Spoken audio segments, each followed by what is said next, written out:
அல்லாஹ் ரப்புல் ஆலமீன் வட்டியை அழிக்கிறான், சதக்காவை அல்லாஹ் வளர்க்கிறான். வட்டி எந்த செல்வத்தில் சேருகிறதோ அது உயர்வது போல் இருந்தாலும் அதை அல்லாஹ் அழித்து விடுவார் ஒரு நாள்.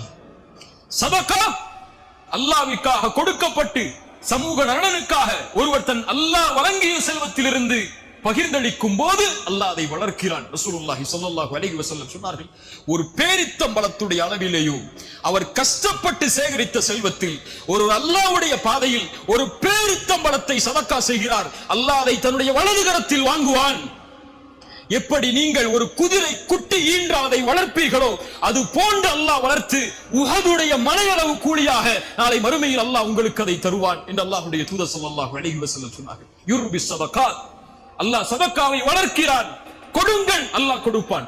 அன்ஃபிக் உன்ஃபிக் அலைக, இது இஸ்லாமுடைய நீதி. அது உன் செல்வம் பெருக வேண்டும் என்றால், உன் வாழ்வாதாரம் மேன்மையாக வேண்டும் என்றால், அல்லாஹ் உன்னுடைய செல்வத்தில் பரக்கத்தை ஏற்படுத்த வேண்டும் என்றால் அல்லாஹ் கொடுத்ததை கொடு, அல்லாஹ் அதை அதிகப்படுத்துவான். கொடுக்கப்பட்ட எதுவும் குறையாது, அது அதிகப்படுத்தி இருக்கும். அதுதான் அல்லாஹ் ரப்புல் ஆலமீன் அமைத்த இந்த மார்க்கத்துடைய நியதி.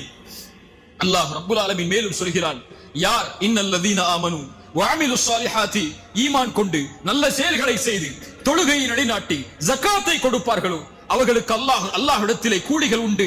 அவர்கள் எதை குறித்தும் பயம் கொள்ள வேண்டாம், எதை குறித்தும் கவலை கொள்ள வேண்டாம். மீண்டும் அல்லாஹ் ஜகாத்தை கொண்டு வருகிறான்.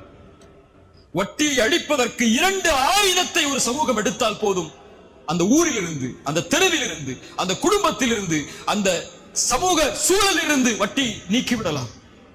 அந்த 2ஐயும் அல்லாஹ் வட்டிக்கு இடையிலே இணைக்கிறான். ஒன்று சதகா, ஒன்று ஜகாத். ஜகாத் என்றால் என்ன? சமூகத்தில் வாழக்கூடிய பலருக்கு ஜகாத் என்றால் என்னவென்று தெரியாது. முதல் எப்படி ஜகாத்தை கணக்கிட வேண்டும் என்று கூட தெரியாது அவர்களுக்கு.